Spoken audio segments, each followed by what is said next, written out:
We are here with Lynn now Lynn? of the Chicago White Sox. The Pale Hose.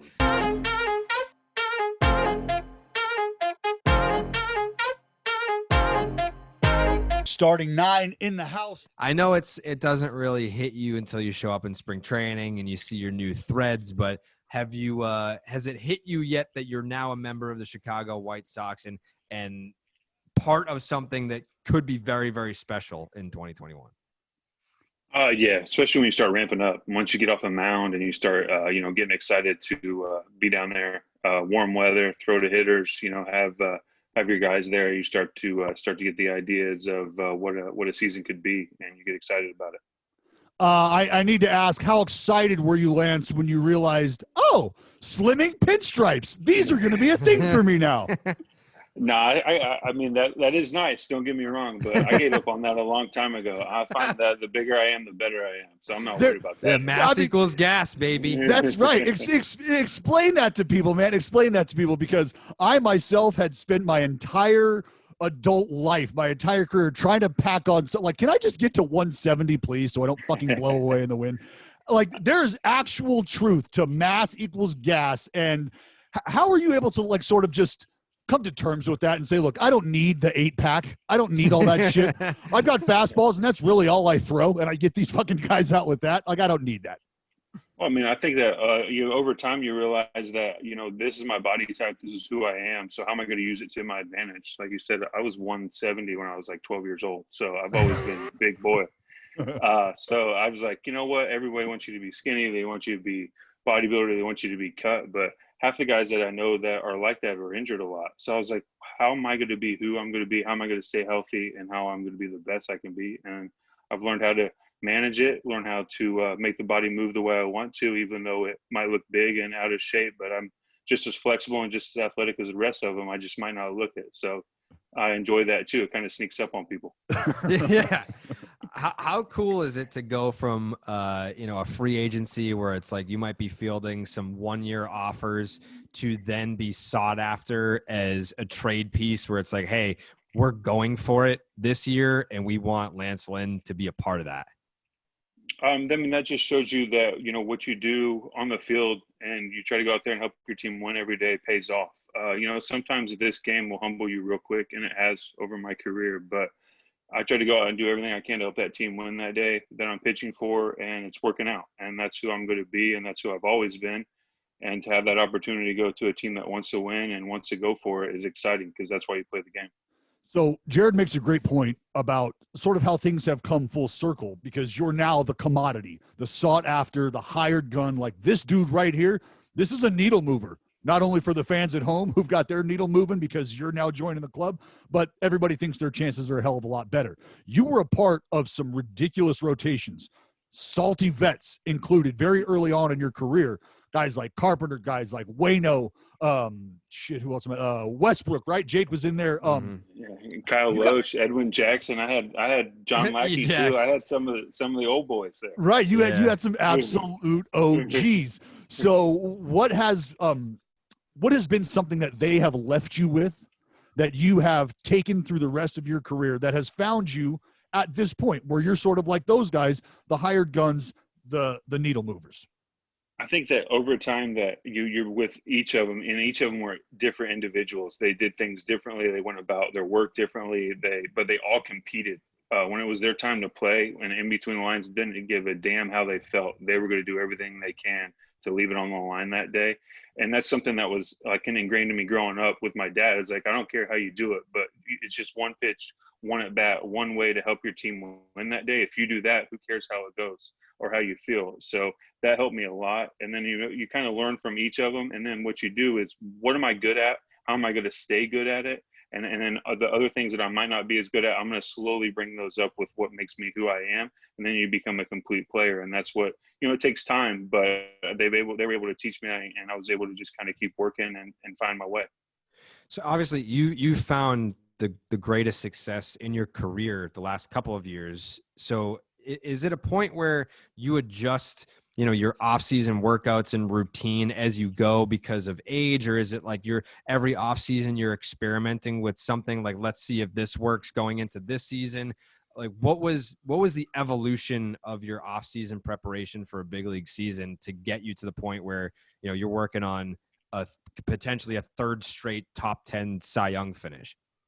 You know, it's changed over the years. Early on in your career, when you come up with an organization, you have to do what they tell you. It feels like you don't get a chance to experiment or do anything like that. So you might be doing things that your body type or what feels good or what will actually work for you might not, because it's kind of a generic way of doing things. So what I've learned over my time, I've played with multiple organizations now, is I got to do what's good for me. I got to a strength and conditioning coach that's with me or is my guy that I can call and do all that. Because I think I had 4 different strength coaches within a 15-month period. So it's like, all right, how am I going to do me and figure it out? So I got with Sean Cochran, who's a strength and conditioning guy out of San Diego.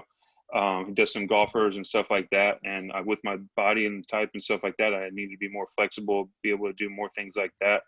And I also got back with my pitching coach that I've grown up with, and they were able to work together, find a routine, find a program that works for me, and got back to what got me drafted, what got me a college scholarship, things like that. Instead of trying to be a sinker baller and stuff like that, it's, hey, you got a 4-seamer and people don't like it. Okay. Well, the good thing is I was able to develop those sinkers and cutters over my time in St. Louis, and now I use those as complementary pitches of the 4-seamer. And then next thing you know, boom, I was able to incorporate all that together. And then my guy, the pitching guy that I've had since I was 12 years old, he just knows my language. So I was like, hey, here's what I think. Here's what he's like, all right, you're not as smart as you think you are. Here's how you're going to do it. And here's how we're going to be good at it. And this is what we did. And that's Jay Lear out of Indianapolis. And it was one of those things where everything clicked. And it finally was like, I got to be me. And it felt like I felt free. And it's been awesome. That is absolutely got to be a freeing feeling, probably mentally more so than anything else. We talked about some of the vets that you had come into the rotation with, guys that you were surrounded by. I want to take you back to that time and that Lance Lynn. And now I want you to think about a young guy that you have in your rotation, a guy like Dylan Cease. And let's say he comes into the building with that approach. Like, I've got my pitching coaches, I've got my nutritionists, I've got all of these guys here. I've got my team in place to help me do what I want to do. And not that he's not ready or willing to adapt to what the organization has put in place, but he has come into camp or has come into the fold with a team around him that's helped him get to where he is today. Is that as well received if it's Lance Lynn back in 2011 in St. Louis as it is received today across the game for young guys? Oh, hell no. No, but you know, the times have changed a little bit because a lot of these younger kids are coming up. They've had all these things their whole life. They've had personal changes. So, hell, I don't think I lifted a weight until I got to Ole Miss, and I was like, "What are we doing? I throw a baseball. I don't need to go lift." It's like, come on now. And then it's like, so the game's evolved, obviously. So I think the big thing that I'll tell like the young guys when they come in now, if you have a plan and you are able to like tell the team, this is how I like to do it. I would like, you know, you're kind of just be open with them and do everything you need to do. But also if you don't stick to what you say you're going to do, that's when you're going to get yourself in trouble. So it's like, be a man of your word and do what you say you're going to do. And then also be open. There's things that you can learn every day in this game if you keep your mind open and all that you weren't even expecting to learn. So there's something you learn every day. Maybe it might not work for you, but you can learn that, hey, this doesn't work for me. This isn't the way I need to do things because it doesn't fit my pitching or my body type or my things like that. But I also know that, hey, I've paid attention to it. So you got to pay attention and be open to things, but you also don't fully change who you are either. There's got to be like a give and take there. I think that's a big thing. And communication is key. For sure.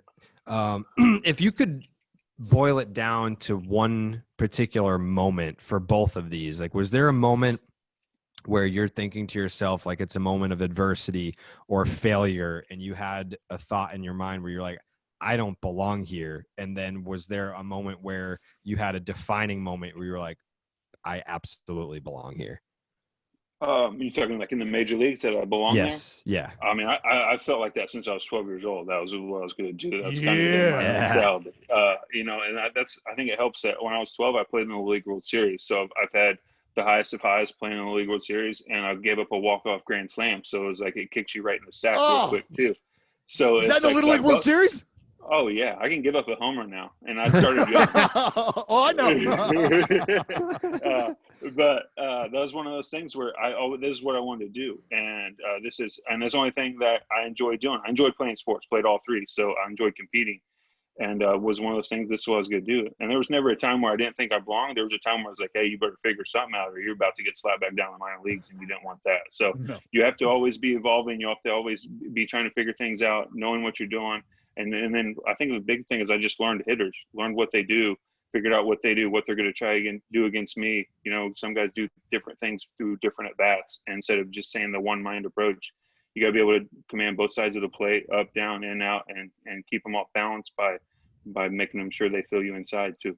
You know, we touched on, I was kind of giving you shit about the pinstripes early on. When you just mentioned 3-sport athlete in high school. You're an athlete. You are athletic. You know how to move in your skin. There is no doubt about that. So take us back to little Lance Lynn days. Younger Lance Lynn. I won't say little. I'll say younger Lance Lynn. It was football, baseball, basketball. Was those the three sports that you were playing? Those were the three, and it was whenever I could find a game, whether it was a tackle football game in the street in the neighborhood or pick up basketball game in the park. It was nonstop, whatever I could do. And if I couldn't find anybody, I was throwing a tennis ball off the side of the house, diving for it, or hitting a tee off the side of the house. So messed up some brick on the side of the house back in the day, pissed Dad off. But other than that, we were good. Get you out there mortaring shit up. What was exactly. Was baseball the go-to? Was baseball the best sport for you by far and away? Yeah, I mean, when I was little, since I was bigger than everybody, you enjoy basketball. Growing up in Indiana, you're like, hey, you got to play basketball. You always knew that. So that was always fun because when you're little, it just keeps you going up, down, all that good stuff. But baseball baseball took over pretty quick, and then football fizzled out because heck, it was like, hey, you can't miss 2-a-days in football because you're going to a summer baseball tournament. And I'm like, peace. I'm not trying to die in the 2-a-day, like sweating my ass off out here. I'm gonna go to Florida and play in a baseball tournament at the beach. I'm out. We got that. So just taking a look, because we've had a guy named Rick Ankiel, who I'm sure you're familiar with on this podcast. Ricky. And we asked him a question about his amateur days and big moments, just moments of domination. And he kind of looked at us like, that's kind of too easy for me. Obviously, you guys don't know about me. And we were like, well, can you pick one? He was like, well, my senior year, I threw 9 no-hitters. And we were like, hold on. What? Fucking 9 no? Stop it. So, and that's in Florida, too. That's right. Like, those ain't cheap. Guys who could play. Yeah. Those ain't cheap. So what has been because, I mean, looking at some of these high school numbers, bro, your junior year, you hit north of 500, 509. Are you fucking kidding me? You hit 14 tanks. In the big leagues. I hit 14 my senior year too. I can't buy a hit in the big leagues though. It's crazy how it works. No, it was fun. It was fun. To think about this. When I graduated high school, I was 6'5", 265 pounds. Like Jesus Christ. I've been this big since I was 16 years old. So that's you just learn how to do it. And it was weird. The game was kind of easy because I was a pitcher and because I knew all the things that I did pitching. When I hit, it's like, oh, there's a big guy in the box. Here comes a breaking ball. I was like, good, thanks. I got a slow bat speed. Homer. Like, this is it. And it's like, and half the guys tip. So I was like, and I was like, everyone's like, what do you mean you knew what was coming? I was like, dude, he does this on his breaking ball. Does this on his heater. Figure it out. Just watch it. And they were like, guy, that was too quick for some guys that I grew up with. And it was like that. The game was slow to me, and it was easy. Whether it was even playing first base, I was pretty good athlete around the first base bag. I was like, could pick it, could do anything I needed to do. Everyone's like, how do you do this? And I was like, I don't know. Well, these other kids, these other little bastards are worried about the little baby piglet that they just dissected in science class, and you're out here picking up guys tipping their breaking ball and shit. So what was your? Somebody else dissected my pig. I was sick. So what was to your memory, your most special or your just most ridiculous feat on a baseball field as an amateur? I mean, growing up in Indy, there was some. I mean, heck, when you're playing as a 12-year-old in the League World Series, can't really beat that. You know, especially because that's what you're watching them in the Little League. You're like, oh, I want to do that. You know, I remember joking with Todd Frazier, like he went the year before me. And I was like, dude, I'm going there next year. And because I watched Todd Frazier do it, and I didn't have the success that Todd did, so it pissed me off. But I made it. But those were the things. And then you go to high school, you strike out 20 guys in the game and hit a couple of homers. You're like, oh, this is fun. And then my dad would always get mad at me because I'd hit 2 homers, and instead of going up there and taking a go to bat my third bat, I was like, I'm hitting 3. And then I'd strike out trying to hook a ball down the line. So it was just one of those things where, you know, I could pretty much call what I wanted to call, and it pissed a lot of people off around town. But it was, you know, so if I look back at it now, I tell the 18-year-old me, hey, tame it down a notch. They don't enjoy it as much as you think they do. Right.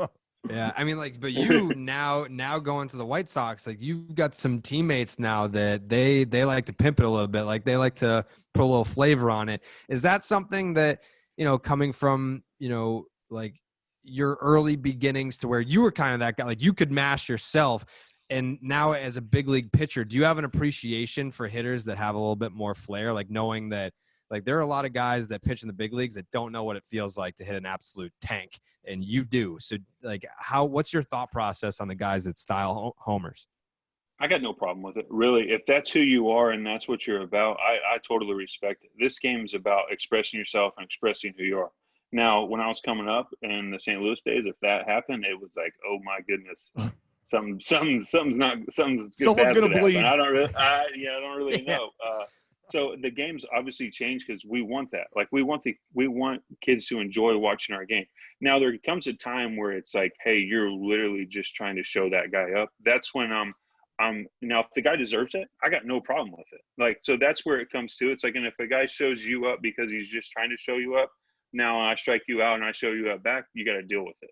Yep. Now, there are guys that hit home runs in big situations, or a guy hitting and then he got him the next time. It's like, hey, you're allowed to pimp me. I hit you. And if you think I hit you on purpose, and we'll talk about it later, and I'll be like, hey, if I didn't hit you on purpose, they're like, hey, you got me, we're good. And I'm going to strike you out next time and be like, you go get your glove. Like that's just how it, and I'm okay with it. I think everybody's got to be open to it. And there's times when it's not needed, but it's also, that's who you are, and everybody, both sides have it. So don't act like your team's not doing it. Everyone's doing it. So let's just be the most respectful way we can, but enjoy playing the game, man. That's what it's all about. It's a game. Let's enjoy it. Show who you are.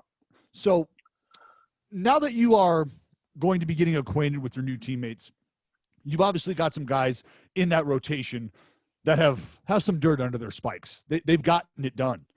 Do you feel any pressure or any need to have to come in and be a leader of sorts and like have this come to Jesus talk with everybody? This is what we're going to do. Or is it sort of just come in, get acclimated? Everybody knows what you can do. The back of the card says what it says. Let's get to work. How do you handle that? Oh, you just got to come in and let it be natural. If you try to force things and it's not organic, it just goes on deaf ears. You know that playing. You got a guy come in the locker room and it's like, hey, this is how it's going to go. This is how it's going to go. You're like, time out. I've already done this. I know what I'm doing. And so it's like, hey, you show who you are, what you're about, and you are who you preach every day. And then that's how it takes care of itself. If guys want my help, I'm more willing to help them. There's things that I'm going to learn from these guys too. And that's what it's all about. You can't think you're above anybody, and you can't talk down to anybody, because we're all men here. We're all playing a game. We're all trying to feed our families, and that's what it's all about. So let's respect each other and let's work hard and let's figure out how to win together. Go ahead, Jared. I was going to say, do you have a favorite John Lackey story? I know you mentioned him early as being a teammate in St. Louis. He's an absolute gem of a human being. Yes, he is. And he was my dude, man. I was going through all kinds of stuff in life. I had a Tommy.